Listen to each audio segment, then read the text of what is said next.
కాసేపు ఇంకా అందరి పక్కన పెట్టి ఒక గంట వాక్యంలోకి వెళ్దాం.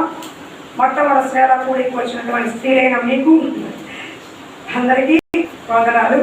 మరి స్త్రీల కూడికి ఎలా ఉంటుందో అని ఆసక్తితో వచ్చిన చూడాలని అడిగి మరి వచ్చిన పురుషులు కూడా ప్రత్యేకమైన వందనాలు. Hallelujah. Welcome to women's fellowship. హల్లెలూయా.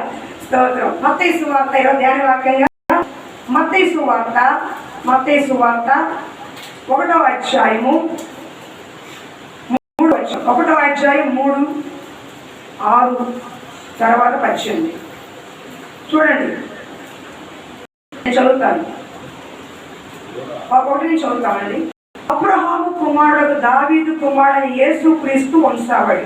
అబ్రహాము ఇస్సాకునికైను, ఇస్సాకు యాకోబునికైను, యాకోబు యూదాను అతని అన్నదమ్ములని కైను. యూదా తామారునందు పేరేసును జెరేహును కైను. కింద నైసోను సల్మాను కైను. సల్మాను రాహాబునందు బోయాజును కైను. బోయాజు రూతునందు ఒబేదెదును కైను. కింద 6 వచనం కింద ఉరియా భారీగా నుండిన ఆమె యందు దావీదు సొలొమోనును కైను. 18వ వచనం క్రీస్తు యేసుక్రీస్తు జన్మనిమిత్తముగా ఆయన తల్లి అయిన మరియా. హల్లెలూయా. హల్లెలూయా. మిక్కిలిగా ప్రేమించే మా ప్రియ పరలోకపు తండ్రి, నీకు వందనాలు స్తుతులు స్తోత్రాలు చెల్లించుకుంటున్నాం. నీ కృపలో ఈ స్త్రీల కూడికని మొట్టమొదటి స్త్రీల కూడికని మీకు అప్పగిస్తున్నాం. నీ చిత్తం ఏమైందో అది జరిగించండి. వచ్చిన బిడ్డల జీవితాల్లో అయా మరి స్త్రీల గురించి ధ్యానిస్తుండగా మాకు అర్థమయ్యే విధంగా బోధించండి. దీని నుంచి మేము ఏం నేర్చుకోవాలో ఆ పాఠాలు మాకు నేర్పించండి. విలువ లేని స్త్రీలకి అయా సమాజంలో సంఘంలో స్త్రీలకి విలువ లేనప్పుడే నువ్వు యేసుక్రీస్తు వంశావళిలో వారికి ఇచ్చి గొప్ప విలువని స్త్రీలకు ఇచ్చావు. అందరూ బట్టి స్తుతి మహిమ ఘనత మీకు మాత్రమే కలుగును గాక. ఈ స్త్రీల గురించి ధ్యానిస్తుండగా పరిశుద్ధాత్మ దేవుడిగా అయా మరి నాకైతే స్త్రీల కూడిక అంత మరి అనుభవం లేనప్పటికీ కూడా నీ కృపతో మరి చెప్పడానికి నాకు సహాయం దయచేయండి. ఇది మొదలుకొని జనవరి నుంచి డిసెంబర్ వరకు ప్రతి స్త్రీల కూడిక మీరే మీ ఆత్మ ద్వారా నడిపించమని యేసునామమున అడుగుచున్నాం తండ్రి. ఆమేన్. హల్లెలూయా. చెప్పంగా ఒకప్పుడు స్త్రీల కూడిక అంటేనే మాకు పడదు. మాకు కాదు. మా పాస్టర్ గారు అడిగినప్పుడు నేను రాను, అది ఫ్యామిలీకి సంబంధించింది, మేము రావనేవాళ్ళం. కానీ ఈ రోజున ఫ్యామిలీని కట్టడానికి ఆ స్త్రీల కూడికలో నన్ను నిలబెడతారని ఆ రోజు నేను ఎక్స్పెక్ట్ చేయలేదు. దేవుడి చిత్తం ఎలా అయినా తిప్పుతాడు. ఆయన చిత్తం వృత్తి చొప్పున హృదయాన్ని తిప్పగల దేవుడు. ఇక్కడ బాగా చూడండి అమ్మ, ఒక నిమిషం ఒక్కసారి పరిచయం చేసుకుందాం. వినండి బాబు, దయచేసి అక్కడ పెట్టుకోవద్దు, మీరు చక్కగా వినండి, కన్సెషన్ చేయండి. ఇక్కడ యేసుక్రీస్తు వంశావళి అని 14 తరాలు ఉన్నాయి.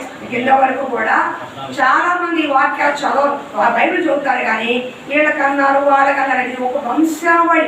ఆ వంశావళి నిజంగా తెలిస్తేనే బైబిల్ గ్రంథం సగం అర్థమైనట్టు, సగం పాత్ర ఏమైనా అర్థమైనట్టు. కాకపోతే దాని గురించి కాదు. కానీ ఈ పురుషుల జాబితా వంశావళి ఎవరిని బట్టి వస్తుంది? సహజంగా పురుషులను బట్టే. వంశానికి ఒక్కడు ఉద్ధరించేవాడు మావోడు అని అంటారనరా. నాకు మగపిల్లాడు పుట్టాడు రా అని నిరసన తిప్పుకుంటాడు కొంతమంది అనరా. కోడిని కుక్కను కోసేవాడు కొంతమంది అంటారు, నువ్వు మగానికి అన్నావురా, మగపిల్లాడు పుట్టాడురా, వంశానికి ఒక్కడరా, ఎన్నో సంవత్సరాల తర్వాత మా వంశంలో ఒక్కడ పుట్టాడురా. ఇలా రకరకాలుగా ఏంటి, ఒక మగపిల్లవాడి వంశానికి వారసుడు. మోహన్ రావు గారి కూడా ఆడపిల్ల అడిగింది, నాకేంటి వంశానికి ఒక్కడని లింగలింగ అంటే ఆయనకు ఒక్కడే కొడుకున్నాడు. సరే ఆడపిల్ల పుట్టిందనుకో, తర్వాత మళ్ళీ ఆడపిల్ల పుట్టిందనుకో ఏమైంది వంశం అక్కడతో కట్ అయిపోయవచ్చు. కానీ ప్రార్థన చేసేటప్పుడు ప్రభువా మోహన్ రావు గారి ఫ్యామిలీ కొడుకు ఒక్కడే, అతని వంశం మళ్ళా కొనసాగించబడాలంటే ఒక్క మగపిల్లవాడిని దయచేయి. కోడలంది నాకు ఆడపిల్ల పుడుతుందని, నేను అన్నాను నీకు మగపిల్లాడు ఇస్తాడు, నిన్ను బట్టి కాదు, వంశముని కుటుంబంలో వర్ధిల్లడానికి నీ కొడుకు వస్తాడు, మోహన్ రావు గారికి మనవడు వస్తాడు అని చెప్పాం. ఆయన ఫంక్షన్ అయిపోయింది, అంత అయిపోయిన దేవుడి కృపను బట్టి మగపిల్లాడు వచ్చాడు. హల్లెలూయా. ఎందుకంటే ఒక్కొక్కసారి ఇంటికి 2-3 మగపిల్లలు ఉంటే పేరు ఒకటి కాదు ఒకడన పుడతాడే. కానీ ఒక్కడే కొడుకు, ఆడపిల్లలు లేరు, ఎవరు లేరు, ఒక్కడే కొడుకు వాళ్ళకి. తర్వాత మళ్ళీ వంశము మనవడితో స్టార్ట్ అవుతుంది, అవునా కదా? కానీ వంశవృక్షం ఏమవుతుంది? మోహన్ రావు గారికి కొడుకు తర్వాత మనవడు, మనవడ తర్వాత ఇంకో మనవడు వస్తే ఆ వంశవృక్షము అలా పెరుగుతుంది. అంత కథ ఉంది. అయితే దీంట్లో ఈ పేర్లు చదివారు. ఏం పేర్లు? ఇక్కడ 5 మంది స్త్రీల పేర్లు చదువుతున్నా. వీళ్ళలో తామారు 1, లెక్కేసుకోండి. 2 రాహాబు, 3 రూతు, 4 బత్షెబా, 5 మరియా. ఈ 5 స్త్రీలు యేసుక్రీస్తు వంశావళిలో చేర్చబడ్డారు. ఈ వంశావళిలో గొప్ప గొప్ప రాజులు ఉన్నారు, గొప్ప గొప్ప ఆశీర్వాదాలు వాగ్దాన పుత్రులుగా అని చెప్పబడిన అబ్రహాము, ఇస్సాకు, యాకోబు వంశావళి ఉన్నారు. కానీ అనామకులైన వారు, సంఘము చేత సమాజం వెలివేయబడిన వారు, ఆనాటి సమాజంలో స్త్రీలకి ఏ మాత్రం కూడా విలువిచ్చేవాళ్ళు కాదు. యూదా ప్రజల్లో పురుషుడికి ఆధిక్యత, పురుషుడికే ఒక్కటి అన్ని కూడా ఉంది. స్త్రీలు మౌనంగా ఉండాలి, స్త్రీలు ఎంతవరకే ఉండాలి, స్త్రీలు బయటికి రాకూడదు, స్త్రీలు మాట్లాడకూడదు, స్త్రీలు అంటూ ఒక హద్దు గీసిన పురుష అహంకారం ఆనాటి నుండే ఉంది. అలాంటి ఆ పురుష అహంకారం ఆ జాతిలో నుండి పురుషుని స్త్రీని చిన్న చూపు చూస్తున్నాడంటే ఆ పరిస్థితిలో ఉన్నటువంటి ఆ స్థలంలో ఉండి యేసుక్రీస్తు వారు ఘనులైన స్త్రీలని, గొప్ప భాగ్యవంత స్త్రీలని, డబ్బున్న స్త్రీలని, కుల గోత్రాలు కలిగిన స్త్రీలని ఎన్నుకొని వంశావళిలో పెట్టలా. తన మామతో ఉన్నటువంటి తామారుని, వేసైనటువంటి రాహాబుని, విధవైనటువంటి రూతుని, భర్త ఉండగానే పక్కనటువంటి దావీదుతో తప్పు చేసిన బత్షెబాని, కన్యలో ఉన్నటువంటి గర్భవతైన మరియని యేసుక్రీస్తు వంశావళిలో పెట్టాడు. హల్లెలూయా.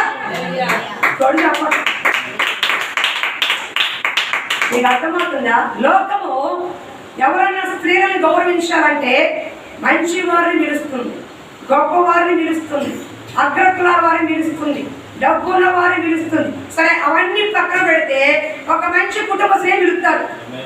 మనం లోకంలో, సంఘంలో, సమాజంలో జరుగుతుంది ఎవరు? అంతేగాని నీ పక్కన ఎక్కడో చోట పక్కన ఒక వేశ్యాగృహం నడుపుతున్న స్త్రీని పిలుస్తారు మీరు పేరంటానికి? మీకు అర్థం అవడం కోసం చెప్తున్నాం. ఎక్కడో ఏదో తప్పులు చేస్తున్నామని పిలుస్తారా మీరు? పిలవరు. కానీ యేసుక్రీస్తు అందరికీ ప్రభు, యేసుక్రీస్తు అందరికీ ప్రభు. ఆయన పక్షపాతిగా దేవుడు కాదు. లోక పాపుల కోసమే నేను వచ్చానని చెప్పిన దేవుడు యేసుక్రీస్తు వంశావళిలో ఇంత నీచంగా ఉంది ఆ బ్రతుకు, ఎంత దరిద్రంగా ఉంది వీళ్ళు, ఎలా యేసుక్రీస్తు వంశావళిలో చేర్చబడ్డారని మీకు సందేహం వస్తే ఒక్కొక్క స్త్రీ గురించి చెప్పి వాళ్ళు చేసిన పొరపాట్లకి పశ్చాత్తాపడ్డారు కాబట్టి, దేవుడి తట్టు తిరిగారు కాబట్టి, ఏ సంఘం వాళ్ళు తప్పుగా చూసిందో, ఏ సమాజం వాళ్ళు నీచంగా చూసిందో, ఎవరు తృణీకరించబడిన స్థితిలో ఉన్నారో, ఎవరు వెలివేయబడిన స్థితిలో ఉన్నారో, వీళ్ళెవరు కూడా సంఘానికి, సమాజానికి పనికిరాని స్త్రీలని సంఘము సమాజం దూరంగా పెట్టిందో అటువంటి వారు ఏరి కోరి వంశావళిలో యేసుక్రీస్తు వారు పెట్టారు. స్త్రీకి దేవుడు ఇచ్చిన విలువ అలాంటిది. సంఘము, సమాజం అన్ని అనుకువగా ఉన్నవారిని చూస్తే పనికి మారిన వారిని, పనికి రాని వారిని, లోకము చెత్తా చెదారున్న వారిని దేవుడు పట్టుకొని, దేవుడు ఎంచుకొని వాళ్ళని మార్చి, వాళ్ళ బ్రతుకుని మార్చి ఎంతో మంది ఉన్నతమైన స్త్రీల కంటే మీకేం తీసుకోరు, వీళ్ళు కూడా గొప్పవారని యేసుక్రీస్తు వంశావళిలో దేవుడే వాళ్ళ పేరును చేర్చాడు. హల్లెలూయా. అంటే ఒక స్త్రీకి దేవుడు ఎంత విలువిచ్చాడు. నీ భర్త నీకు విలువివ్వకపోవచ్చు, నీ భార్య నీకు విలువివ్వకపోవచ్చు, అంటే కుటుంబంలో నీ బిడ్డలు నీకు విలువివ్వకపోవచ్చు, నీ కన్న తండ్రిలో పట్టుకున్న వారు పిల్లలు నీకు చిన్న చూడవచ్చు. కానీ దేవుని దృష్టిలో విలువైన దానివి, దేవుని దృష్టిలో ప్రశస్తమైన దానివి, దేవుని దృష్టిలో నువ్వు ఎంతో ప్రత్యేకమైన దాని. అర్థమవుతుందా? లోకము చూసినట్టుగా దేవుడు చూడడు. లోకమంతా పాప పాపాత్ముడైన స్త్రీ అని చూసింది. కానీ అత్తలతో అభిషేకించిన తర్వాత ఎప్పుడైతే దేవుడి పాదాల దగ్గర కన్నీటితో కడిగిందో, తన పాపాలకి ప్రాయశ్చిత్తం తీసుకుందో, దేవుడు పుణ్యవతిగా మార్చాడు. పాపాత్ముడైన స్త్రీని పరిశుద్ధవంతురాలుగా మార్చాడు. లోకము లెక్క వేరు, దేవుడు లెక్క వేరు. లోకము పాపం అంటుంది, కానీ దేవుడు పశ్చాత్తాపం అంటాడు. లోకము పాపం చేయబడిన స్త్రీ అంటుంది, కానీ దేవుడు పశ్చాత్తాపంతో తప్పు తెలుసుకుని ఈ స్త్రీ విడిపించి గౌరవాలుగా దేవుడు చేస్తాడు. అందుకని ఈవిడ చేసిన పని ఎక్కడెక్కడంత ప్రచురం అవుతుందో అక్కడంతా కూడా ఆమె గురించి చెప్పుకుంటారని, ఒక్కొక్క స్త్రీ గురించి దేవుడు ఎంతో గొప్పగా బైబిల్ గ్రంథంలో ఇచ్చారు. అనామకులు ఉన్నారు, అధికులు ఉన్నారు. ఈ రోజు సమయం ఉన్నంత వరకు 5 గురించి చెప్పాలను. మొట్టమొదటి స్త్రీ ఎవరంటే తామారు. ఎలా ఆవిడ మరి వంశావళిలో చేర్చబడింది, ఎందుకు దేవుడు చేర్చాడు, కొద్దిగా క్లుప్తంగా వేసుకున్నాం. ఆదికాండం 38వ అధ్యాయం. ఆదికాండము 38వ అధ్యాయం 6వ వచనం. యూదా తన జ్యేష్ఠుడైన కుమారుడైన ఏరునకు తామారు అని దానికి వేసింది. యూదా జ్యేష్ఠ కుమారుడు ఏరు యెహోవా దృష్టికి చెడ్డవాడు గనుక యెహోవా అతన్ని చంపెను.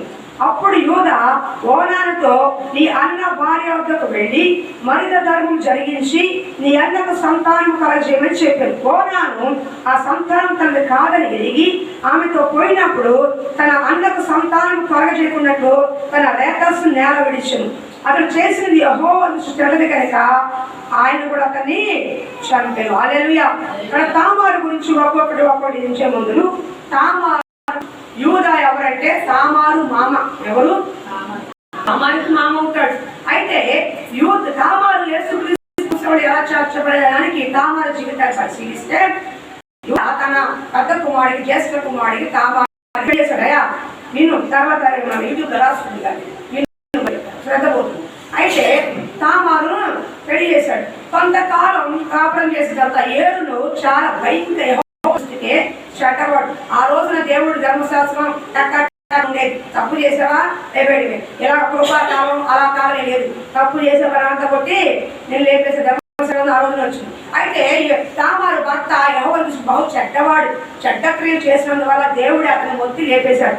అయితే మరి తామారికి పిల్లలు లేదు కాబట్టి, జ్యేష్ఠ కుమారుడికి పిల్లలు లేదు కాబట్టి, ఆ తర్వాత మరిది అంటే దేవుడు వాళ్ళకి ఒక వాళ్ళ వంశావళి అంటే అన్యులతో వివాహం జరిగించకుండా వాళ్ళ వంశావళిలోనే మరొక వ్యక్తి అంటే అన్న చనిపోతే కనుక తమ్ముడు ఆ ధర్మము చెయ్యొచ్చు అని ఆ రోజున దేవుడి ధర్మశాస్త్రాన్ని రాయించారు. చూడండి, ద్వితీయోపదేశ కాండం చూడండి ఒకసారి.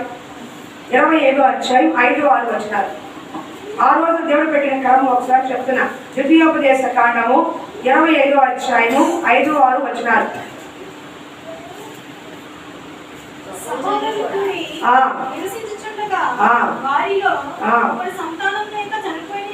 సహోదరులు కూడి నివసించడానికి కుటుంబంలో ఉమ్మడి కుటుంబంలో కలిసి నివసిస్తుండగా, సహోదరులు కూడి అంటే ఒక తల్లిదండ్రుల కింద అన్నదమ్ములు కలిసి ఉంటారు కదా, అలా కూడి నివసిస్తుండగా వారిలో ఒకటి సంతానం లేక చనిపోయిన కదా, చనిపోయిన వాళ్ళ భార్య అన్నింటినీ పెళ్లి చేసుకోకూడదు. ఇక అర్థమవుతుంది, ఆ వంశావళిలో మన వంశము తప్పుతుంది కాబట్టి అన్నింటినీ పెళ్లి చేసుకోవాలి. ఆమె ఆమె వద్దకు పోయి ఆమెను పెళ్లి చేసుకొని అతని సహోదరు మారుగా ఆమె ఎడల భర్త ధర్మము జరిగించు. అంటే ఒకవేళ అన్న చనిపోయి ఉంటే, సంతానం లేకపోతే తమ్ముడైన ఆవిడ వివాహం చేసుకుని, అవసరమైతే వివాహం చేసుకొని ఆ వంశావళిలో వాళ్ళ వంశము నిర్వంశం అవ్వకున్నట్లు, వాళ్ళ వంశవృక్షం కూలిపోకున్నట్లు ఆ వంశంలో నుంచి ఒక జ్యేష్ఠ కుమారుడు రావాలి కాబట్టి వాడు చేసుకోవచ్చు, కానీ బయట అర్జున్ని మీరు పెళ్లి చేసుకోకూడదని ఒక క్రమము దేవుడు వాడిని ఇచ్చాడు.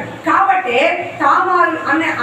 తామారు ఒక భర్త చనిపోయినప్పుడు యూదా రెండో వాడిని పెళ్లి చేశాడు. కానీ రెండో వాడు ఏం చేశాడు? కుట్రతో తామారికి పిల్లలు పుడితే నాకెక్కడ ఆస్తి వస్తుంది, ఆస్తి అంత వాడదవుతుంది, నేనేదో ఊరికే భర్తగా పోస్ట్ తప్ప నాకేం ఉండదు అని చెప్పి పిల్లలు పుట్టకుండా అతను ఒక చెడ్డ కార్యం చేశాడు. అక్కడ రాసి ఉంది, తర్వాత చదువుకోండి. ఒక చెడ్డ కార్యం చేసి పిల్లలు పుట్టకుండా సంసారం చేసినప్పటికీ పిల్లలు పుట్టకుండా దేవుడికి విరోధంగా పాపం చేశాడు. అయితే అక్కడ ఎప్పుడైతే దేవుడు చూచాడు తామారు విధవరాలైనప్పటికీ ఎందుకు ఇచ్చాడు? యోధా వంశము జ్యేష్ఠ కుమారుడు రావాలి, వంశము మరి ఇశ్రాయేలు వంశం పెరగాలని ఆనాడు అబ్రహాంకి ఆకాశ నక్షత్రాల వలె ఈ వంశాన్ని చేస్తాను వాగ్దానం ఇచ్చాడు కదా. వంశాలు ఎక్కడి నుంచి వస్తారు? కుమారుడు లేకపోతే. ఇది అర్థమవుతుందా? కాబట్టి చేయరా అంటే వాడు చేయకున్నాడు. అప్పుడు దేవుడు వాడిని చెప్పేశాడు. ఇప్పుడు తామారు విధవరాలుగా అయిపోయింది. యూదా చూసి పెద్ద కొడుకు తెచ్చిపోయాడు, చిన్న కొడుకు తెచ్చిపోయాడు, మూడో కొడుకు చిన్నవాడు అయిపోయాడు. వీడించి చేస్తే వాడు కూడా పోతాడేమో అని, అమ్మ నువ్వు వెళ్ళి మీ ఇంటికాడ విధవరాలిగా ఉండు, మీ తండ్రి ఇంటికి వెళ్ళి విధవరాలిగా ఉండు, వీడు కొంచెం పెరిగిన తర్వాత అనుకూలంగా వచ్చిన తర్వాత నీకు పెళ్లి చేస్తారని మాట ఇచ్చి పంపించాడు. చాలా కాలం అయింది. మూడో వాడు పెళ్లికి వచ్చాడు. కానీ ఆవిడ ఆ మాత్రం యోధా తామారు పట్టించుకోవట్లా, పుట్టింటికాడ వదిలేశాడు. తామారు ఎదురు చూస్తుంది, మామగారు పిలుస్తారేమో, మామగారు మరలా నాకు వివాహము జరిగిస్తారేమో చూస్తున్నప్పుడు ఎంతకాలమైనా యోధా స్టడీ చెప్పు లేకుండా ఆయన పని చేసుకుంటున్నాడే కానీ తామారు ఏమాత్రం కూడా పట్టించుకోవట్లా, అది పుట్టింటూ వదిలేశాడు. అయితే తామారు మరి యోధా మామ గొర్రెల బొచ్చు కట్టించుకోవడానికి వస్తున్నాడని విని ఇలా అయితే లాభం లేదు, వంశం నిర్వంశం అయిపోతుందని ఆవిడకు ఆలోచన చేసి ఏ విధము చేతైనా నేను బయట వ్యక్తిని పెళ్లి చేసుకోలేదు, విధవగా నా జీవితాన్ని ఇలాగే కొనసాగించలేదు. కాబట్టి ఏ విధము చేతైనా నా వంశము నిలబడాలన్న ఉద్దేశంతో విధవరాన్ని డ్రెస్ తీసేసి ఒక వస్త్రాలు ధరించుకొని ఆ మార్గంలో కూర్చుంది. ఈ మామ వెళ్తూ ఉన్నప్పుడు వేశ్య అనుకుని ఎవరు నువ్వు అన్నప్పుడు ఆ వేశ్య అన్నప్పుడు నేను మీతో కూడా వస్తానన్నాడు. నువ్వు వస్తే నాకేమి ఇస్తావు అని అడిగితే మేకల ముందుల గుడి తీసుకొచ్చి నీకు ఇస్తానన్నాడు. అయితే అప్పుడు వరకు నాకేమన్నా గుర్తుగా ఇవ్వను. అయితే తన చేతి కర్ర ముద్ర ఉంగరం అని ఒక ముద్ర ఉంగరం దారం అన్నీ కూడా ఇచ్చి ఆమెతో వెళ్ళిపోయాడు. వెళ్ళిన తర్వాత 3 నెలలకి తామారు గర్భవతి. 3 నెలలకి గర్భవతి విధవరాలిగా ఉన్న ఈవిడ గర్భవతి ఎలా అయింది? అలా తప్పు చేస్తే జాగ్రత్తం చేస్తే రాళ్ళతో కొట్టి చంపాలి కదా. కాబట్టి తామారు గర్భవతిగా ఉందంటే బయటికి తీసుకురండి, ఈడ్చుకురండి, నేను కాల్చి పారేస్తానని ఉగ్రరూపం చూపించాడు మామగారు. అయితే ఆవిడ వచ్చే ముందు ఆవిడ చేతి కర్ర ఈ ముద్ర ఉంగరము ఇచ్చిన దారం పంపించి ఇవి ఎవరు ఇచ్చారో వారి వల్లనే గర్భవతి అయ్యాను అని చెప్పింది. వెంటనే స్టన్ అయిపోయాడు. ఎవరు? యోధా మామ అంటే తన వల్లే కదా వచ్చింది. అప్పుడు అన్నాడు తామారు నాకంటే నీతిమంతురాలు. ఎందుకని ఇక్కడ తామారు ఎందుకు నీతిమంతురాలు అయిందంటే అక్కడ బహుభార్యకత్వం ఆ రోజు దేవుడు చూస్తున్నాడు, వదిలేశాడు. ఇప్పుడైతే ఒకరికే కానీ ఆనాడు దేవుడు ఎక్కువగా కన్సల్ట్ చేసింది, ఎక్కువగా ఇశ్రాయేలు ప్రజలు శిక్షించిన మొట్టమొదటి కాడు విగ్రహాలనే తిరిగారు. బహుభార్యకత్వం తప్పైనప్పుడు కూడా చూడనట్టుగా ఆ కాలం వదిలేశాడు దేవుడు. ఎందుకంటే వాడు మెయిన్ ఆరాధించడానికి యోగ్యత దేవుడు వైపు చూడాలి, విగ్రహాలు తిరగకూడదని బహుభార్యకత్వాన్ని దేవుడు ఇవాళ వాళ్ళు కూడా చేసుకున్నారు. అయినప్పుడు కూడా కొన్ని శిక్షలు వాళ్ళకి వచ్చాయి, కొన్ని పరిస్థితులు వాళ్ళకి వచ్చాయి. దేవుడు కూడా ఆ కాలంలో కొన్ని చూడనట్టుగా వదిలేశాడు. కానీ ఆ టైంలో తామారు ఎప్పుడైతే ఇచ్చిందో యూదా అన్నాడు మామ నువ్వు నాకంటే నీతిమంతురాలు అన్నాడు. ఎలా నీతిమంతురాలు అయింది?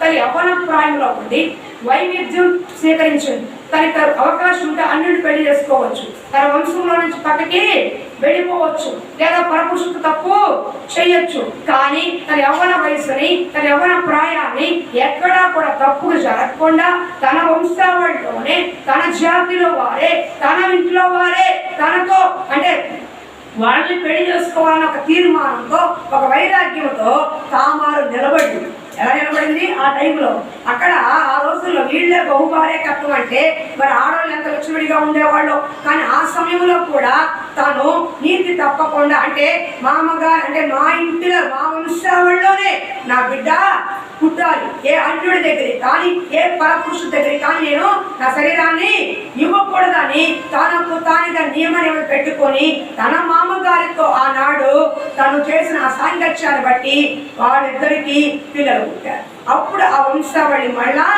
వృద్ధి చెందింది. తామారు చేసిన పని ఉద్దేశము మామతో ఏదో చెయ్యాలని కాదు, ఆ వంశావళిలో నుంచి, ఆ వంశంలో నుంచి వాళ్ళ తరము వెళ్ళిపోకూడదు, వాళ్ళ తరము వేరైపోకూడదు, వాళ్ళ చరిత్ర అక్కడతో ముగిసిపోకూడదు. ఎందుకంటే మరిది ధర్మం జరిగించాల్సిన వాడు జరిగించాలి కాబట్టి, అది తప్పాడు కాబట్టి తను ఏమాత్రం కూడా పట్టించుకోని స్థితిలో వదిలేశాడు కాబట్టి, తన అవకాశం ఉన్నా, శరీర కోరికలు ఉన్నా, తన స్థితిలో ఏమి చేయాలని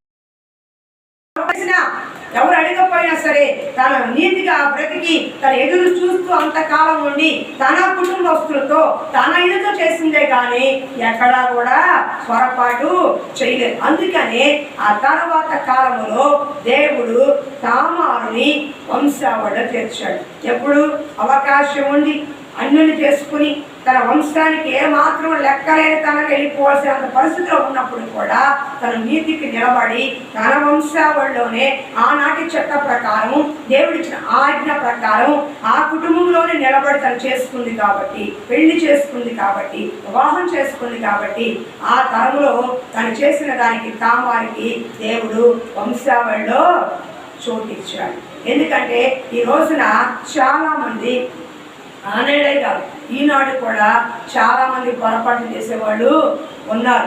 ఆ రోజు బహుభార్య తక్కువ ఉన్నారు, ఈ రోజు ఇద్దరు ముగ్గురు చేసుకునే దేవుడు అధికారంలో కొరింథీ పత్రిక దేవుడు చెప్పాడు, ఒక పురుషుడికి ఒక భార్య ఉండాలి, ఒక స్త్రీకి ఒక భర్త ఉండాలి. దేవుడు చేయడం అది అజ్ఞాన కాలం. ఆ కాలంలోనే చూసి చూడకుండా వదిలేస్తాను. కానీ ఇప్పుడు నువ్వు చూసి చూడకుండా కాదు, కనీసం మోహంతో చూస్తేనే నేను లేపెడతాను. నువ్వు తప్పు చేయాల్సిన అవసరం, తప్పు చేయాలన్న ఆలోచన హృదయంలోకి వస్తేనే ఎందుకంటే ధర్మశాస్త్రం ఏది చేయలేకపోయిందో యేసుక్రీస్తు ప్రభు వారు బలిదానంగా చేశారు. ధర్మశాస్త్రం కట్టుబాట్లు, ధర్మశాస్త్రం యొక్క పద్ధతులు ఒక మనిషిని రక్షించలేదు, ఒక మనిషిని కాపాడలేకపోయాయి, అది కొట్టివేయబడింది. అందుకని యేసుక్రీస్తు ప్రభు వారు ఎప్పుడైతే కొత్త నిబంధన ద్వారా మన మధ్యకు వచ్చారో, ఆయన రక్తం ద్వారా పాపి అన్న వాడిని కడిగి పవిత్రపరిచాడో, ఈ రోజున నిబంధన ప్రకారం నీ కుటుంబంలో ఆ రోజు చేశాను కదా కుదరదు, ఆ కాలము ఆ తీరు అప్పుడు దేవుడు వాళ్ళకి అనుకూలంగా ఇచ్చాడు. కానీ ఇప్పుడు దేవుడు ఇచ్చిన ఆజ్ఞ, నువ్వు తప్పు చేయవసరలా, శరీరంతో వ్యభిచారం చేయవసరలా, చెయ్యాలన్న ఆలోచనే పాపం, చెయ్యాలి అన్న ఆలోచనే పాపం. 1 కొరింథీ చూడండి, 1 కొరింథీ పత్రిక దేవుడిచ్చిన ఆజ్ఞ, దేవుడిచ్చిన ఆజ్ఞ చూడండి ఒకసారి. 1 కొరింథీ 7వ అధ్యాయం.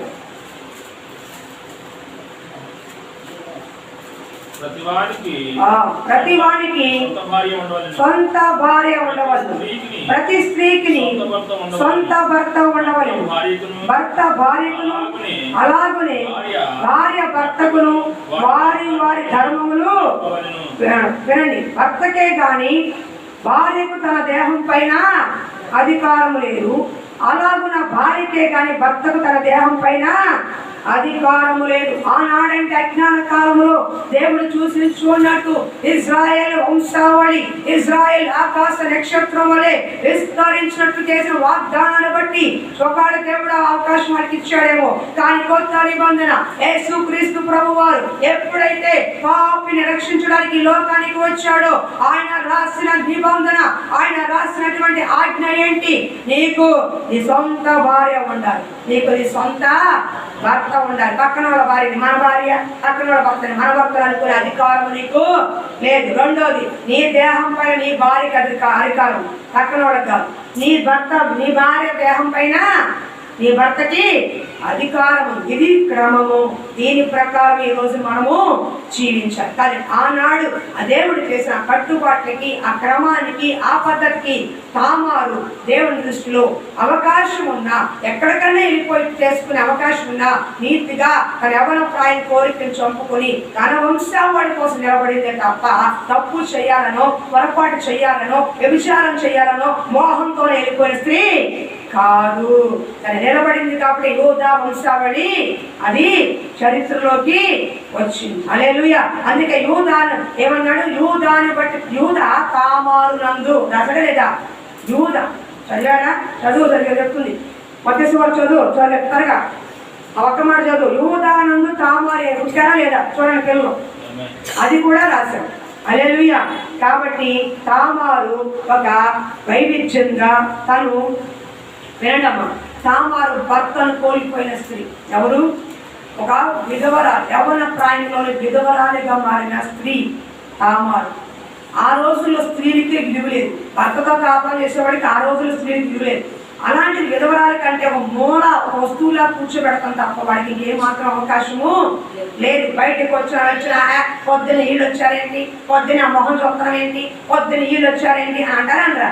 అలాంటి పరిస్థితుల వైవిధ్యాన్ని కుమిలిపోతూ భర్త లేకుండా, పిల్లలు లేకుండా తన జీవితం ఏమైపోతుందో, తన బ్రతుకు ఏమైపోతుందో, తన వంశావళి నిర్వంశం అయిపోతుందేమో, తనకి ఏమాత్రం కూడా అవకాశం లేదేమో అన్న పరిస్థితుల్లో తన మామ మాట ఇచ్చి కూడా తప్పాడు. మాట ఇచ్చి తప్పాడు. తను ఏమాత్రం పట్టించుకోకుండా అవకాశం కొడుకు వచ్చినా సరే కొడుకు మీద ప్రేమతో తామారికి ఇచ్చిన మాటను తప్పి తామారికి పరిస్థితి ఏమాత్రం లెక్క చేయకుండా చేసిన పనికి తన వంశము ఎట్లాగైనా నిలబడాలన్న ఒక మంచి సదుద్దేశంతో తామారు చేసిన పని ఆ రోజు దేవుని దృష్టిలో యథార్థంగా ఉంది. కాబట్టి యూదానందు తామారు అని రాశాడు. ఎవరినందు? దేవుడు నందు తామారు అని రాయిలా, యూదానందు తామారు అని మెన్షన్ చేశాడు. దేవుడు ఎప్పుడు పొరపాటు చేసే దేవుడు కాదు. నువ్వు చూసిన దృష్టిలో దేవుడు చూడాలన్న విషయం జ్ఞాపకం చేసుకుంది. లోకమంతా కూడా పాపము అని అంటే, కానీ ఆ పాపము దేవుడు పాపాన్ని ప్రోత్సహించే దేవుడు కాదు. పాపాన్ని ప్రోత్సహించే దేవుడు అయితే పాపం కోసం రావాల్సిన అవసరం లేదు, చావాల్సిన అవసరం లేదు. పాపిని శిక్షిస్తాడు, పాపాన్ని అసహించుకుంటాడు. కానీ పాపిని, నేను చేసిన పాపాన్ని దేవుడు రక్షిస్తాడు. కాబట్టి తామారు యూదా దృష్టిలో, దేవుని దృష్టిలో నీతిమంతురాలు. యోధ ఏమన్నాడు? సొంత మామ నువ్వు నాకంటే నీకు మంతురాలు. ఒకవేళ మామ కాకుండా అక్కడే కూర్చున్నాను, ఎవరు వచ్చేవాళ్ళు, ఎవరు పోయేవాళ్ళు, ఎవరి పిల్లలకంటే అని తెచ్చిపోయేది. ఆ వంశ నిర్వాసం అయిపోయి అక్కడతో చర్చ మూసేది. తర్వాత యోధా వంశావళి ఉండేదే కాదు. యోధా వంశావళి లేదు, దావీదు లేడు, దావీదే వంశావళి లేదు.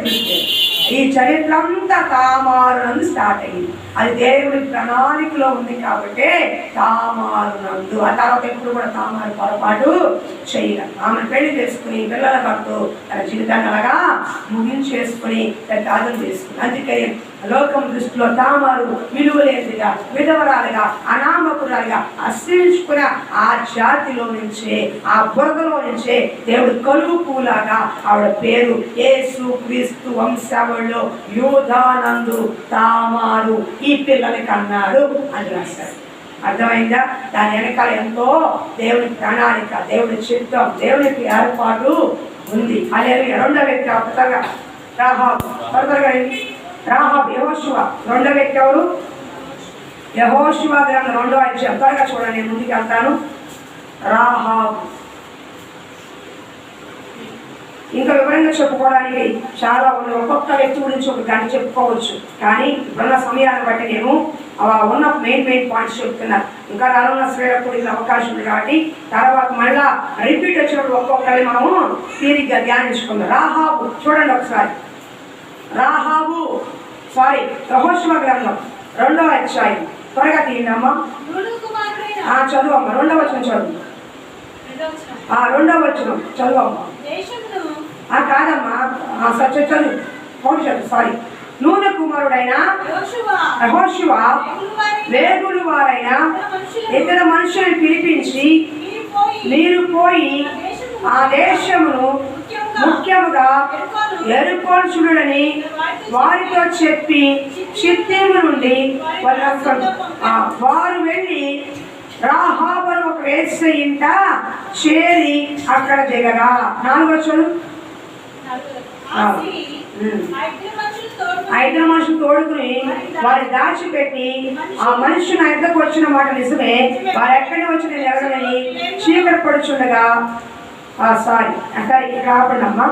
ఇక్కడ యెహోషువ వాగ్దాన భూమికి, దేవుడిచ్చిన వాగ్దాన భూమికి ఇశ్రాయేలు ప్రయాణించి నడిపించే తీరులో, నాయకుడిగా ఉన్న తీరులో వాళ్ళకి ఎరుకో పట్టణం అడ్డు వచ్చింది. ఎరుకో పట్టణం అడ్డు వచ్చినప్పుడు ఆ ఎరుకో పట్టణం యొక్క యుద్ధానికి వెళ్ళాలి కాబట్టి ఇద్దరు వేగులు వారిని పంపించాడు.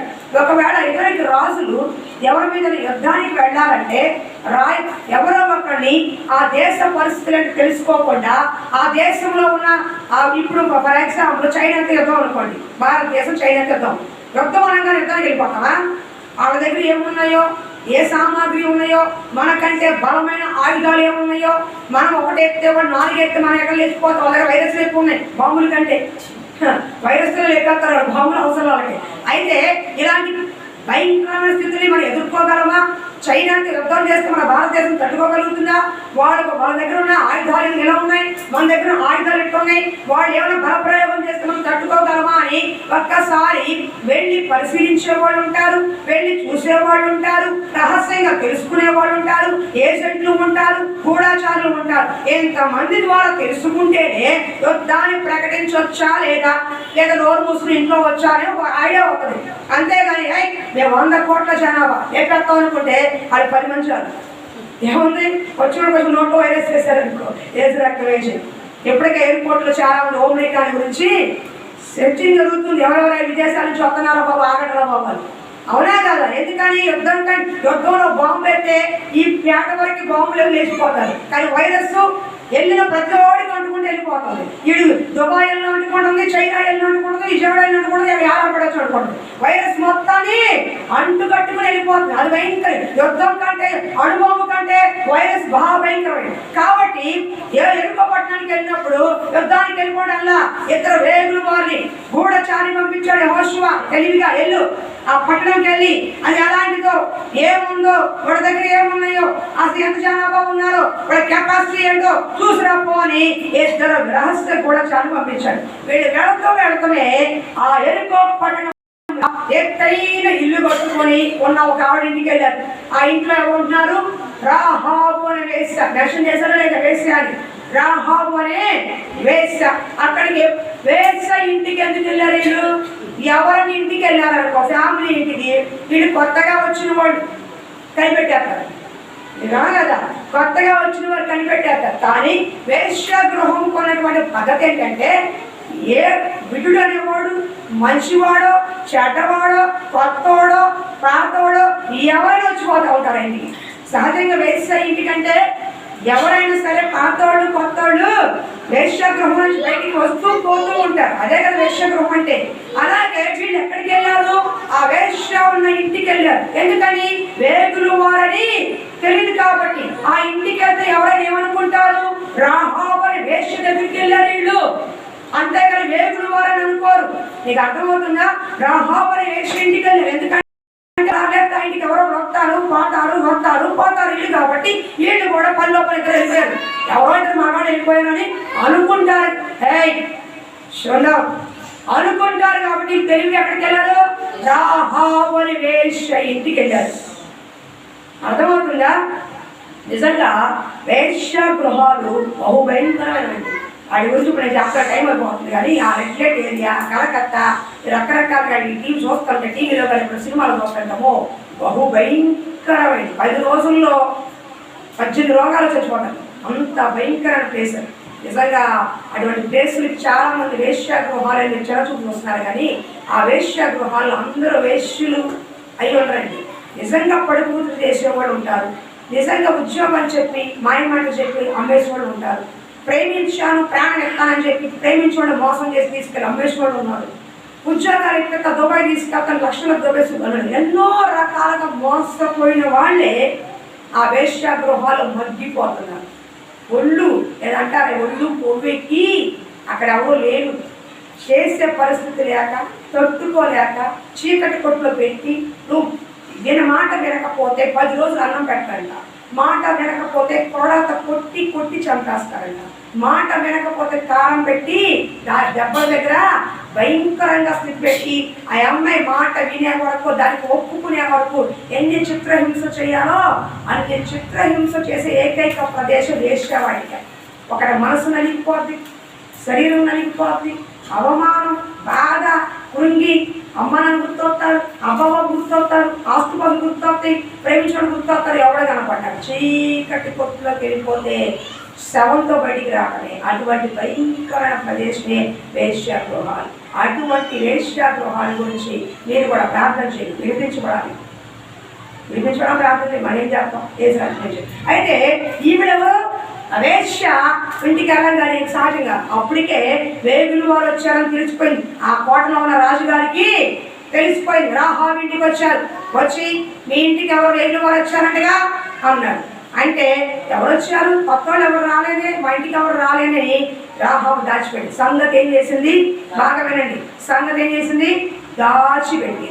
దాచిపెట్టారు. పైన ఉన్న వాళ్ళని అడగపెట్టేసి ఆ జమ్ము గడ్డి ఏమన్నా అడ్డం పెట్టేసి ఎవరు రాలేదు. ఒకవేళ వచ్చుంటే ఎక్కడికైతే రాలేదు. ఒకవేళ వచ్చుండి ఈ పక్క నుంచి వెళ్ళిపోయారు. ఈ పక్క నుంచి వెళ్ళిపోయారని వాళ్ళ మార్గం మళ్ళించు. ఒక వేశ్య ఎందుకు ఆ పని చేయగలిగిందంటే తను అధికారానికి భయపడ్డా, కుటుంబానికి భయపడ్డా, సంఘానికి భయపడ్డా, సమాజానికి భయపడ్డా దేరుగా బరితెగించి వృత్తి చేసేసుకుంటారు. కానీ వేగులో వారు దాచిపెట్టడానికి దాని వెనక ఉన్న రహస్యం ఏంటంటే ఆవిడ ఎవరికి భయపడిన స్త్రీ అయినా దేవుడికి భయపడిన స్త్రీగా సంఘ వేగులు వారిని దాచిపెట్టి. ఎందుకో తెలుసా? ఎందుకు తను దేవుడికి భయపడే స్త్రీగా ఉందంటే తన నోటి మాటతో మనం వెళ్దాం. చూడండి ఒకసారి 2వ అధ్యాయం 2:9 చూడండి. 2వ అధ్యాయం 9 యెహోవా ఈ దేశమును మీకు ఇచ్చుచున్నారనియు మీ వల్ల మాకు భయము పుట్టుననియు మీ భయం వలన ఈ దేశవాసులందరికీ ధైర్యం చూడనియు నేను ఎరుగుదును. 11 ముందు మేము వినినప్పుడు మా గుండెలు కరిగిపోయాను. ఏంటంట ఇక్కడ చాలా ఉంది. 9 నుంచి 14 చదువుకోండి, మీకు అర్థమవుతుంది. కై ఒకటి గుర్తు చెప్తున్నాను. రాహాబు వేశ్య ఎందుకు సల్మాన్ పెళ్లి చేసుకుని ఆ వంశావళిలో చేర్చబడిందంటే ఆవిడ ఏ మాత్రం లోకాలు లెక్క చేయని స్త్రీ, ఇంటి వారు లెక్క చేయని స్త్రీ, ఏ మగాన్ని కూడా లెక్క చేయని స్త్రీ, ఎవరిని కూడా అధికారులు లెక్క చేయని స్త్రీ, తన వృత్తి ఎంచుకుని తన విచ్చడిగా జీవిస్తున్న స్త్రీ. కానీ అటువంటి భయము లేని స్త్రీ కూడా దేవుడికి భయపడింది. భయం లేని స్త్రీ కూడా దేవుడికి భయపడి ఇశ్రాయేలు ప్రజలకి దేవుడు ఏం చేశాడో ఆ కార్యాలను చెబుతూ వేగులు వారితో అంటుంది, ఇదిగో మీ దేవుడు గొప్ప దేవుడు, నిత్యముగా ఎరుకపట్టని మీకు ఇస్తాడయ్యా. కానీ ఆ ఇచ్చినప్పుడు మమ్మల్ని జ్ఞాపకం చేసుకో, నా ఇంటి వారిని జ్ఞాపకం చేసుకో. మీ దేవుడు మీ పక్షాన చేసిన కార్యాలు వింటే మా గుండెలు కరిగిపోతున్నాయి. నిత్యముగా మీ దేవుడి మీకు ఇస్తాడని ఒక వేశ్యా వృత్తిలో ఉన్న రాహాబు దేవుడికి భయపడింది. వేశ్యా వృత్తిలో ఉన్న రాహాబు దేవుడిని నవ్వింది. వేశ్యా వృత్తిలో ఉన్న రాహాబు తనకే రక్షణ కావాలని కోరుకుంది. కాబట్టి ఆ వృత్తి తర్వాత మానేసి ఆ వృత్తికి స్వస్తి చెప్పి తన పాత బ్రతుకి పాత జీవితానికి స్వస్తి పలికి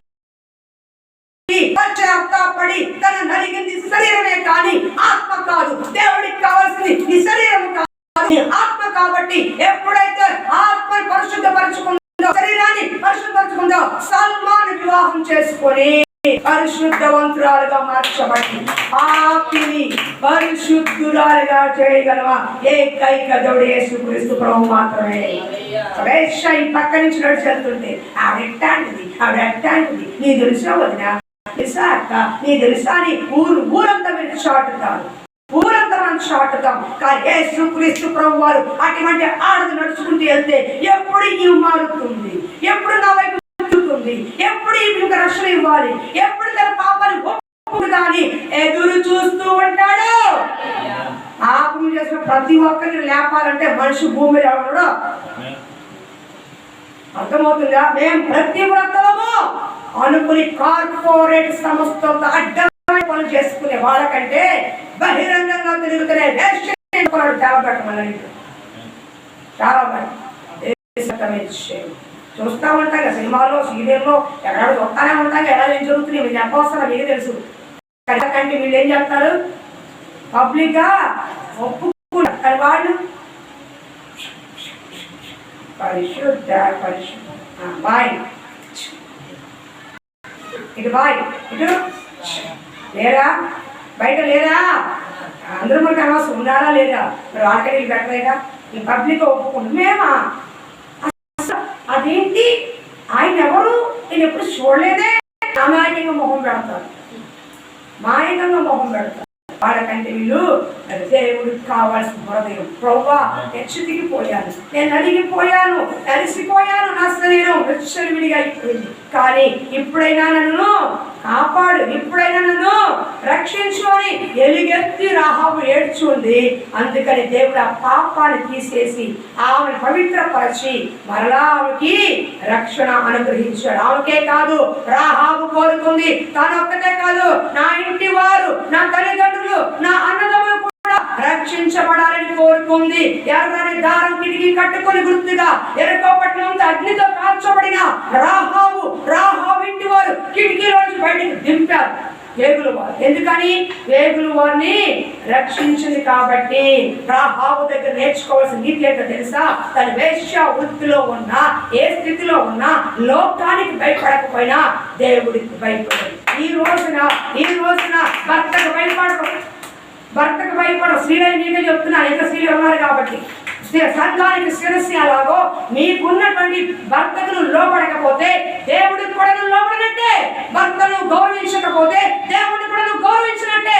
భర్తను ప్రేమించలేకపోతే నువ్వు దేవుడిని కూడా ప్రేమించలేనట్టే. భర్తను కాపురం చేస్తున్నప్పుడు ప్రేమించలేకపోతే పైన ఉన్నప్పుడు ప్రేమిస్తాడు.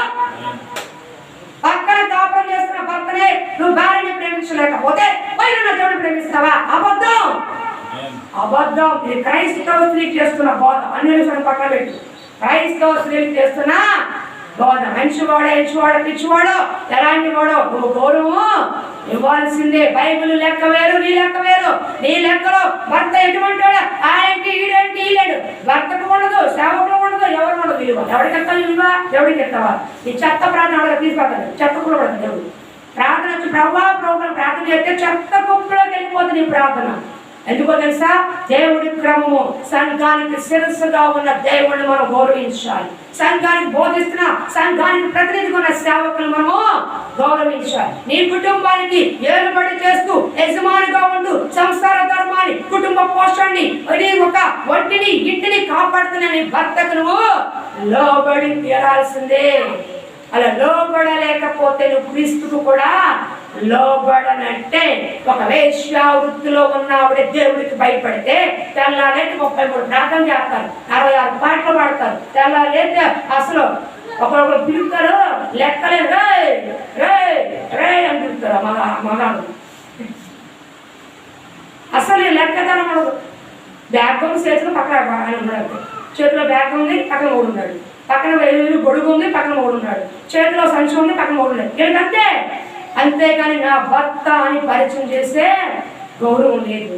ఆడవాళ్ళు కాళ్ళ మీద కాలేసి కూర్చుంటారు, ఒక్కొక్కరు కొడబడవాళ్ళు అనుకోవడం. వీళ్ళు మాత్రం ఇక్కడ పెట్టి ముష్టోళ్ళ నుంచేవాళ్ళు. వచ్చి నుంచుంది భర్త అని తెలియదు. లేసి కూర్చోవచ్చుగా, అక్కడ మిగతా ఆడవాళ్ళు ఉన్నారుగా. నీ మొహానికి పక్కన ఆడదాని ముందు నీ భర్త విలువపోతే ఎక్కడో ఫంక్షన్ ఎత్తావా? అసలు ఫంక్షన్ కదా నీ మొహం చూడదు. ఇక పుట్టినరోజు చూసిందంటే వీడి మొహం ఎక్కడో, మళ్ళీ ఇంటికి వచ్చినప్పుడు ఎక్కడున్నాడు, ఎవడే ఎక్కడ ఇంటికి రాదు అని అప్పుడు గుర్తొస్తుంది. పగలంతా ముచ్చట్లే, ఫంక్షన్ అంతా ముచ్చట్లే, ఫంక్షన్ అంతా ఇదే. ఎప్పుడో ఇంటికి వెళ్ళేటప్పుడు డబ్బులు కావాలిగా తీసుకెళ్ళడానికి, ఎక్కడున్నాడు ఎక్కడ అడుగుతాను. పొద్దున పోతే రాత్రి మీరు మొహానికి ఒక కాఫీ ఉండదు, ఒక టిఫిన్ ఉండదు, ఒక భోజనం అన్నీ అడుక్కోవాల్సిందే. ఎవరండి స్త్రీలు భర్త నిలువేస్తున్నారు? ఎంత క్రైస్తవ స్త్రీ గురించి చెప్తున్నారు, తక్కువ గురించి చెప్పట్లేదు. ప్రార్థన చేస్తున్నామే, వాక్యం వింటున్నామే, దేవుడికి వింటున్నామే, దేవుడికి లోబడినట్టుగానే నీ ఇంత పురుషునికి నువ్వు లోబడకపోతే దేవుడికి కూడా నువ్వు లోబడనట్టే. ఆ ప్రార్థన, ఆ భక్తి దేవుడి దృష్టిలో అంగీకారము కాదు. ఎంత గిలగలా కొట్టుకున్నా, 1,00,000 రూపాయలు కానికేసినా పోయి ముందు నీ భర్తతో సమాధానం. అప్పుడు రా ప్రార్థన, అప్పుడు రా నీ అర్పణ, అప్పుడు రా నీ బల్ల, నేను చూస్తానంటాడు. జాగ్రత్త సుమా. అంతేగాని నేను దేవుడు ప్రేమిస్తున్నా అని పక్కన వాళ్ళని ప్రేమించకుండా, ఈయన ప్రేమించకుండా, భర్తను ప్రేమించకుండా, బిడ్డలను ప్రేమించకుండా, నీ అన్నదమ్ములను ప్రేమించకుండా దేవుడా అంటే మాత్రం దేవుడు అంగీకరించే దేవుడు కాదు. రాహాబు నీతి మంత్రులు ఎలా సమస్య వాళ్ళు వేస్ట్ అయినప్పటికీ కూడా దేవుడికి భయపడింది, దేవుడి పట్ల విశ్వాసం కలిగింది. నీ దేవుడు నిశ్చయముగా ఎరుగో పట్టణాన్ని ఇస్తాడని నమ్మింది. మనం ఆ ఎత్తాడో అట్టాడో ఏం చేస్తాడో ఎప్పుడో చెప్పాడు దేవుడు, ఇంకా అవ్వలేదు పని, ఎత్తాలి మనకేం ఎత్తాలి ఆగెత్తాలి, మనకు అవిశ్వాసం. అది దేవుణ్ణి ఎరగనవాడు అంత గట్టి పునాది అయితే తెల్లారే వాక్యం వాగ్దానం ఆ గుడికి ఈ గుడికి వచ్చి మనకెంత పునాది ఉండాలి. అందుకే కార్యం జరగట్లేదు. రెండోది, నేనే కాదు నా కుటుంబం కూడా రక్షించబడాలని కోరుకుంది. నేను బాగుంటే చాలు, నా ఆనందం పోయినా పర్లేదు, నేను బాగుంటే చాలు, పక్కన బంధువులు పోయినా పర్లేదు ఉన్నారు. కాదు, నువ్వు రక్షించబడాలి, నీ కుటుంబం కూడా రక్షించబడాలి, నీ అన్నదమ్ములు కూడా రక్షించబడాలి. అప్పటి దేవుడి క్రమము. కాబట్టి రక్షణ దేవుడు ఇస్తే వచ్చేది. మీరు పోగొట్టుకున్నారు అమూల్యమైన బంగారం అనేది దాని అవకాశాన్ని. ఓకే, దేవుడు మనకు దిక్కునివ్వగాక. ఏం చెప్తున్నానంటే, అందుకనే రాహాబు వృత్తిని తీసేసి పశ్చాత్తాపడి పాపిని ఒప్పుకున్నందుకు దేవుడి తిరిగి ఆ పాప వృత్తి తీసేసి చక్కగా మ్యారేజ్ చేసుకుంది. ఒక ఫోన్ వీడియోలో చేసుకున్న ఆవిడ, అమెరికాలో జరిగిన సంఘటన ఈ సందర్భంగా చెప్తున్నాను. ఫోర్త్ వీడియోలో బ్లూ ఫిల్మ్లో యాక్ట్ చేసే ఒక అమ్మాయి, నగ్న దృశ్యాలతో సినిమాలో యాక్ట్ చేసే ఒక ఫోర్న్ స్టార్, లక్షలాది అభిమానులు, కోట్లాది రూపాయల సంపాదన కలిగిన ఒక ఆడ యువతి, ఫోర్న్ వీడియో తీస్తున్నట్టు భయంకర విషయం తీస్తున్న యువతి ఒక రోజున వాక్యం వినింది. వాక్యం విన్నప్పుడు తన హృదయం బద్దలైంది. తన శరీరంతో ఎంత పాపం చేసిందో, శరీరంతో ఎంత మంది కుటుంబాలు కూల్చిందో అర్థం చేసుకొని పశ్చాత్తాపడి ఈ దేహమును ఇప్పుడు ఈ ఒక పరిస్థితి నాకు వద్దు, తెలుసో తెలియక నేను చేశాను, ఇక మీద ఈ పాపము జోలికి నేను వెళ్ళను అని తన అడ్వాన్స్ తీసుకున్న ఫిల్మ్స్ కి, ఆ బ్లూ ఫిల్మ్స్ కి తిరిగి ఇచ్చేసింది. డైరెక్టర్ దగ్గరికి వెళ్ళిపోయింది. నేను ఇక మీద ఈ బ్లూ ఫిల్మ్ లో నేను యాక్ట్ చేయను అని ఒక తీర్మానం తీసుకుంది. అయ్యో, నీకెంత రేట్ ఉంది, నీకెంత పలుకుబడి ఉంది, నీకెంత అభిమానులు ఉన్నారు అంటే ఎవడో నాకు వద్దు, నా యేసుక్రీస్తు ప్రభు కావాలనుకుని తీర్మానం తీసుకుని వెళ్ళిపోయింది. ఒక మందిరంలోకి వెళ్ళింది, మోకరించింది. కానీ నీటితో దేవుడు పాదాలు పాపాత్మలు కలిగి తర్వాత పశ్చాత్తాపంతో అదే మందిరంలో తొడవటము, కడగటము అన్ని కూడా పరిచయం చేస్తూ ఉంది. తన వృత్తి అదేనప్పుడు కోటీశ్వరురాలు, దానికి వెనకాల లక్షల మంది అభిమానులు ఉన్నారు. కానీ అన్ని విడిచిపెట్టేసి ఆ రోత బ్రతుకు నాకు వద్దు, ఈ పాప బ్రతుకు నాకు వద్దు అని మంచిగా బ్రతకాలనుకుని ఆ మందిరంలో పని చేసుకుంటూ తన జీవితం సాగిస్తున్న జీవితాన్ని దేవుడు చూస్తాడు. ఆ మందిరంలో బోధకుడిగా వచ్చిన ఒక సేవకుడు తన గురించి విని వివాహం చేసుకున్నాడు. ఒక పాస్టర్ను వివాహం చేసుకుని దైవ సేవకురాలు వివాహం. దేవుడు అట్టడుగున్న వ్యక్తిని ఉన్నతంగా నిలబెట్టే దేవుడు. నీకు చెత్త, కానీ ఆ చెత్తలో నుంచే దేవుడు ఉపయోగకరమైన తీస్తాడు. ఎప్పుడు? ఒప్పుకున్నప్పుడు.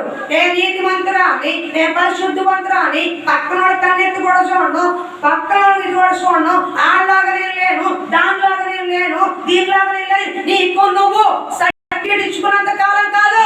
ఒకవేళ నీకు లేకపోవచ్చు స్త్రీగా, కానీ ఉన్న వాళ్ళని గుర్చే అలవాటు నీకు లేదు, ఉన్న వాళ్ళని గుర్చే అధికారం నీకు లేదు. నీకు చేతనైతే నీ వల్ల అయితే ఉపసించు, ప్రార్థన చేయి. ప్రభువా, పాపములో ఉన్నారు, ప్రభువా బ్రతుకులో ఉన్నారు, క్షమించు ప్రభువా, విడిపించు ప్రభువా అని చెప్పగాని గుచ్చి చేస్తామనుకో, వాళ్ళు చేసిన దానికంటే నీకు పాపం ఎక్కువ. విచార గృహంలో నడిపిస్తున్నారు, ఎదురుగా వ్యాపారం ఉన్నాడు. ఒక రోజు ఆమె పోయింది, ఈయన పోయాడు.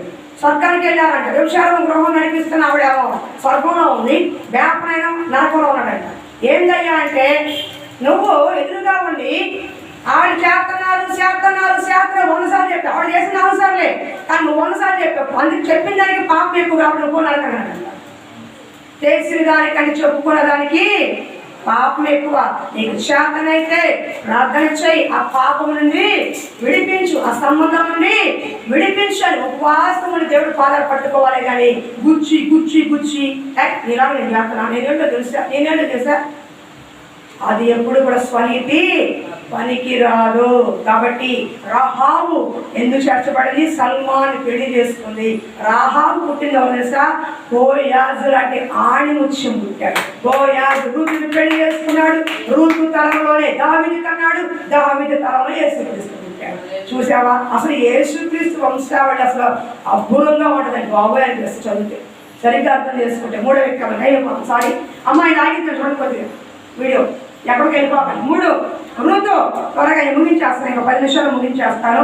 మళ్ళీ ఒక్కసారి చెప్పుకుందాం. హల్లెలూయా. ఇంకెవరు రూతు గ్రంథం? రూతు గ్రంథం త్వరగా యెహోషువ న్యాయపేట పక్కన చూడండి, న్యాయపేట పక్కన. సరే రూతు గురించి మీకు తెలుసు, చూచాయి నేను చెప్పేస్తున్నానమ్మా, టైం అవుతుంది కాబట్టి. ఎవరు పెళ్లి చేసుకున్నారు? అసలు రూతు ఎవరు? నయోమి కోడలు. ఎవరు? నయోమి కోడలు. సమృద్ధి గల రొట్టె ఇల్లుగా ఉన్నటువంటి ఆ బెత్లెహేము పురంలో కరువు వచ్చిందని నయోమి భర్త ఇద్దరు పిల్లలు ఏమాత్రం దేవుడు చెప్పకుండా, దేవుడిని అడగకుండా మోయాబు దేశానికి వెళ్ళారు. బెత్లెహేము రొట్టెల ఇల్లు, సమృద్ధి గల ఇల్లు, ఆశ్రయించబడిన ఇల్లు, మోయాబు దేశం శపించబడిన ఇల్లు, శపించబడిన దేశం. దేవుని ఏమాత్రం అడగబెట్టకుండా అక్కడ పచ్చగా ఉంది, అక్కడ బాగుంది, అక్కడ నొండగా ఉందని వెళ్ళిపోయారు. ఎలవయ్యా బాబు అంటే అదిగో అక్కడికి వెళ్ళను, ఎదురుగా పచ్చ కనపడుతుంది, ఆ ఊరు వెళ్తా అన్నాడు. ఆ ఊరు వెళ్ళి సోదమ్మ వెళ్ళిరుకున్నాడు. ఇక్కడి నుంచి చూస్తే పచ్చగా కనపడింది. చూసినా మనకు కూడా పచ్చగా కనపడేది, కొద్దిగా తెలియదు. దూరం నుంచి ప్రతి సంఘం కూడా పచ్చగా కనపడింది, పచ్చగా కనపడింది. ఎక్కడికి వెళ్ళు, దగ్గరగా చూడు, ప్రతి దాంట్లోనూ పక్కన ముళ్ళు కూడా ఉంటాయి. ఏమంటే ముళ్ళు కూడా ఉంటాయి. మోయాబు దేశానికి చెప్పాలు లేకుండా, దేవుడిని అడగకుండా, దేవుడి భక్తురాలై ఉండి, క్రైస్తవ బిడ్డ అయి ఉండి, దేవుడిని ఎరిగిన నయోమి ప్రార్థన చేయకుండా, ప్రార్థన సంప్రదించకుండా, దేవసేవకు సంప్రదించకుండా ఇష్టానుసారంగా పోయి మోయాబు దేశం శపించబడింది. అక్కడికి వెళ్ళగానే ఏమైంది? భర్త పోయాడు, ఇద్దరు పిల్లలు పెళ్లి చేసింది. ఎవరు? ఓర్పారు పెళ్లి చేసింది. కానీ భర్త పోయాడు, ఇద్దరు పిల్లలు 10 ఏళ్ళకే మొత్తానికి పోయారు. ఇప్పుడు నయోమి విధవరాలు, ఇద్దరు కోడళ్ళు విధవరాలు, మొత్తానికి 3 మగళ్ళు వేసిపోయారు, 3 ఆడవాళ్ళు మిగిలిపోయారు. ఈ 3 ఆడవాళ్ళు ఒకళ్ళు చూసి ఏడ్చుకుంటారు. అత్త మామ పోయాడు, రూత నా కొడుకు పోయాడు, వార్త నా చిన్నోడు పోయాడు అని ఏడ్చుకుంటుందో ఏమో అది ఎదిగిన బాధలో మొత్తాన్ని ఒక మొహంలో ఏడ్చి బోరు కొట్టేసి నయోమి అంటే అమ్మ నా మొహం మీరు మీ మొహం చెప్తారులే కానీ మీ పుట్టిల్లు ఉంది కదా వెళ్ళండి.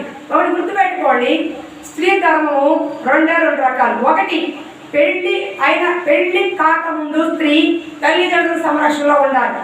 పెళ్లి అయిన తర్వాత భర్త సంరక్షణలో ఉండాలి. ఒకవాడు ఈ లోపు ప్లాడదలు వెళ్ళిపోతే పుట్టింటికి రావాలి. కానీ మధ్య వ్యవహారాలు ఏవి ఉండకూడదు. అయితే పెట్టిల్లు లేదా పుట్టిల్లు. కానీ ఇప్పుడున్న వ్యవహారం ఆ రోజులు, ఇక్కడ ఇప్పుడున్న పరిస్థితిని బట్టి మనం ఎంత మంచిగా ఉన్నా, మనం ఎంత తరలించుకునే ఎదరు ఉంటారు. కాబట్టి అవకాశం కాస్త వచ్చే వరకు, ఆ గొడవ సద్దుమడిగేంత వరకు, ఒక సమాధానం వచ్చే వరకు ఏం చేయాలా? ఒక గుడారంలో సురక్షితంగా ఆడపిల్ల ఉండాలి. అంటే ఎక్కడ రావాలి? మళ్ళీ పుట్టింటికే రావాలి. కానీ కొంతమంది ఆడపిల్లలు ఏం చేస్తున్నారు? ఈయన పక్కన పెట్టేసి కొంతమంది ఎక్కడో వస్తాయో చెక్కబడి వెళ్ళిపోయి 3 మంది లేడీస్ ఉన్నారు. వెళ్ళిపోయి ఎక్కడ వెళ్ళుకున్నారు? అక్కడ కలకత్తా నగరం వెళ్ళుకుంటున్నారు. అవునా కాదు? ఎంతమంది ఆడలు ఉన్నారు అలా యూట్యూబ్లో చూస్తే. కానీ సహజంగా ఏంటి? పుట్టిల్లు మెట్టిల్లు అని. అందుకే ఆడపిల్ల చెప్పింది మీకు, పుట్టిల్లు మెట్టిల్లు 2 ఇల్లు ఆడదానికి, పెళ్లి కాకముందు పెళ్లి అయిన తర్వాత. సరే ఏదన్నా కానీ రూతు పాపం ఎదురాలి కాబట్టి నయోమి అందమ్మా మీ పుట్టింటికి వెళ్ళిపోండి అంది. చక్కగా చెప్పడం ఆలస్యం, వార్ప ముద్దు పెట్టి మరి వెళ్ళిపోయింది. అత్తగారు మీరు ఎంత మంచి వాళ్ళండి, మీతో అప్పుడు తెచ్చేవాళ్ళం విధవా, మీరు విధవా నేను విధవా, చూసుకుని ఇద్దరు ఏడ్చేవాళ్ళం, మొహం చూసుకుని ఎంత మంచి అవకాశం ఇచ్చామండి, మా ఇంటికి వెళ్ళి చూపిస్తాను కళకెళ్ళాను. ఒక దొంగ ముక్కడు వెళ్ళిపోయింది. పాపం రూతు విధవరాలు, ముసలావిడ, వృద్ధాప్యలోకి వచ్చేసింది, తనకి పుట్టిల్లు ఉంది. అసలు రూతు ఎవరంటే అన్యురాలు, మోయాబు దేశ స్త్రీ, శపించబడిన దేశం నుంచి వచ్చిన స్త్రీ, ఆ విగ్రహాలను పూజ చేసే స్త్రీ, విగ్రహాలకి పిల్లలు భరించే కార్యక్రమం పట్టుకున్న స్త్రీ ఆవిడ. అంత భయంకరమైన ఆ స్త్రీ వెంటనే అత్తగారి ప్రార్థన, అత్తగారి భక్తి నచ్చి వెంటనే ఒక తీర్మానం తీసుకుంది. అత్త నేను మా ఇంటికి పోను, నా పుట్టింటికి పోను, నాకు పుట్టిల్లైనా మెట్టిలైనా నువ్వే నా అత్తవి, నువ్వే నా తల్లివి, నేను నీతోనే ఉంటా, నీ దేవుడా నా దేవుడు, నీ జనమే నా జన్మని రూతు ఒక మంచి తీర్మానం తీసుకుంది. క్రైస్తవులను చెప్పుకుంటున్న స్త్రీలకు కూడా లేని మంచి తీర్మానం, శపించబడిన దేశంలో వచ్చిన రూతు, అన్యురాలు వచ్చిన రూతు దేవుణ్ణి నమ్మి ఒక గట్టి తీర్మానం తీసుకుంది. ఎవరి? నీ దేవుడే నా దేవుడు, నీ జనమే నా జనము, నిన్ను నన్ను మరణం తప్ప వేరు చేయకూడదు అనే ఒక మంచి తీర్మానం. ఇలాంటి కోడలు ఎంతమందికి ఉన్నారు? దిక్కుమాల సీరియల్ చూస్తారు. అత్తను ఎలా కాల్చుకు తినాలి, కోడల్ని ఎలా ఆరటి పెట్టాలి, మామగారితో ఎలా దింపాలి, కొడుకుని ఎలా నెట్టాలి, కొడుకు ఎక్కడ పర్సనల్గా పెడితే ఎలా కవర్ చేయాలి కొడుకుని. ఈ సీరియల్లో ఏం నేర్చుకుంటున్నారు? అత్తగారిని కోడలు ఎలా కాల్చు తినాలి బాగా చూపిస్తారు, కోడలు అత్తగారు ఎలా కాల్చు తినాలి బాగా చూపిస్తారు. ఈ దిక్కుమాల వ్యవహారాలన్నీ ఎక్కడెక్కడ సెటప్లన్నీ పెట్టి ఈ అత్తగారు నా కొడుకే దాయటం, చెల్లెలు వెనకాల దాయటం, ఈ కోడలు ఎలా హింస పెట్టి బయటికి తోసేయాలి, లక్షలాది వస్తున్న ఆమెను ఎలా తెచ్చుకోవాలి, ఈ కోడలు బయటికి పంపాలి, ఆ వచ్చేదాన్ని ఎలా తెచ్చుకోవాలి, మామగారిని ఎలా లేపేయాలి ఆస్తి కోసం. ఇదే సీరియల్ చూసి నేను నేర్చుకుని ఒకటి చెప్పండి, నాకు తెలియబడతాను. అవి మధ్య సీరియల్ చూసి బట్టలు కూడా చెప్తారా చెప్తారు. అదేగా అవి చూసి చూసి వీళ్ళలో అత్తగారు కాఫీ తాగుతారా, టీ తాగుతారా స్వభావం పోయి అత్త సీరియల్ అవుతుంది కానీ టీ పడరు. అసలు వచ్చిన కొత్త కోడలు వచ్చినప్పుడు ఎలా ఉండేదంటే అత్తగారు భోజనం చేస్తారా, భోజనం తెమ్మంటారా, కాఫీ తెమ్మంటారా అని మంచిగా వచ్చినా ఉండేది. 4 సీరియల్ చూసినా కాబట్టి ఏమైపోతుంది, చూస్తున్నారు నేను దీన్ని చూసేది దిక్కుమాలి కానీ అత్త తమ్మక్కలు టీ పట్టరు. ఈ కోడలికి ఇవ్వాల్సింది పోయి అత్త టీ పట్టరా, మామ పుల్లు పట్టాలి, ఇలా తయారైపోయారు. చూసి ఏం నేర్చుకుంటున్నారంటే ఎలా హింసించాలి, ఎలా కాపురాలు కోర్చాలి, ఎలా అక్రమ సంబంధాలు పెంచుకోవాలి, ఎలా పొరుగింటి ఆస్తిని దోచుకోవాలి, ఎలా వాళ్ళు లేపేస్తే ఆస్తి మనకు వచ్చారు. ఈ దిక్కుమాలి తప్ప ఏదన్నా కాపురం నిలబెట్టేది ఒకటి చెప్పండి. మీరు సీరియల్ చూసిన కాపురం నిలబెట్టుకున్నాను ఒకరు చేయొద్దు. మీరు ఎవరు చూసేవాళ్ళే మిమ్మల్ని బాగా తోలిపోతుంది. సినిమాన 2 గంటలతో దగ్గర పోతుంది. అమ్మో సీరియల్ ఆడ చిన్నప్పుడు వచ్చి పెళ్ళేదా కొట్టారు. ఆడికి ఇప్పుడు 4 ఏళ్ళు 40 ఏళ్ళు వచ్చిన సీరియల్. మా ఇంటి కోడలు పక్క ఇంటి కోడలు ఆరిపోయిన దీపం కరిగిపోయిన దీపం, ఈ దీపాలు ఆరిపోవాలి నువ్వు వారం వారం వచ్చేసుకోవడం. హల్లెలూయా. అయితే ఇక్కడ నయోమి రూతు అలాంటి కాదు, చూడండి నయోమి రూతు అలాంటి కాదు. మంచిగా అత్తగారిని హత్తుకున్న కోడలు, కూతురులాగా ప్రేమించిన అత్తగారు. అందుకని అత్త కూడా ఎలా ఉండాలి, క్రైస్తవ అత్తగారు రూతు నయోమి లాగా హత్తుకోవాలి. దేవుణ్ణి హత్తుకున్నారు కాబట్టి అత్త కోడలు హత్తుకున్నారు. ఏ అత్త కోడలు దేవుణ్ణి హత్తుకుంటారో, ఏ అత్త కోడలు దేవుడిని భయభక్తులు కలిగి ఉంటారో, ఏ అత్త కోడలు మందిరానికి క్రమంగా వస్తారో వాళ్ళ మధ్య దేవుడు ప్రేమ ఉంటుంది, వాళ్ళ మధ్య దేవుడు సహవాసం ఉంటుంది, వాళ్ళ మధ్య గౌరవం ఉంటుంది. ఎందుకని భక్తి నేర్పించే స్థలం కాబట్టి. బయట ఏం నేర్పిస్తారు, తల్లి ఏం నేర్పుతుంది, మెత్తగారు పని చేసిందంటే నువ్వు పని చేయించుకో. ఒకసారి నేర్పించావనుకో అత్తలు పని చేయాలి, నువ్వు చేసుకో, నీ కొడుకు చేసుకుని భర్త చేసుకో. ఆమె చేసేది ఏంటి, నేర్పించే పిల్లలు ఉన్నారు. కానీ బైబిల్ చెప్తుంది నీ అత్తకు లోపడు, నీ మామకు లోపడు, నీ తల్లిదండ్రులు లోపడు, నీ భర్త. లోకం చెప్పేది కాపురాలు కూర్చేమాట, బైబిల్ చెప్పేది కాపురాలు కట్టేమాట. అందుకే శ్రేలకుడికి రావాలి, శ్రేలకుడికి రావాలి. అత్తగారి విలువేంటో, కోడలు విలువేంటో, మామగారి విలువేంటో, భర్త విలువేంటో, బిడ్డల విలువేంటో, రక్త సంబంధుల విలువేంటో, బంధువుల విలువేంటో తెలియాలంటే మందిరానికి రావాలి. సీరియల్ ముందు కూర్చుని అబ్బా ఇవాళనే ఆ కోడల్ని గ్యాస్ తిప్పింది కన్నా లేపిద్దలే చూద్దాం, మందిరానికి వదిలే ఇప్పుడే 12 సీరియల్ స్టార్ట్ అవుతుంది, చూద్దాం లేపిద్దా లేపదు. ఈమె ఎలా ఉంది సీరియల్ ఇట్లా వెళ్ళి గ్యాస్ మీద యాడ్ 10 నిమిషాలు యాడ్, మళ్ళీ వెళ్ళింది, మళ్ళీ రీఓపెన్ అది వెళ్ళి ఇలా తిప్పిద్ది, తిప్పి ఇక్కడ వస్తాను ఉంటుంది, మళ్ళీ యాడ్ మళ్ళీ అంతా అయిపోయినాక అడుగు లోపలికి వస్తుంది. గ్యాస్ తిప్పేసింది కదా, వెలిగితే కదా లేపి తెలిసిపోద్ది, వస్తుంది అడిగి పెట్టింది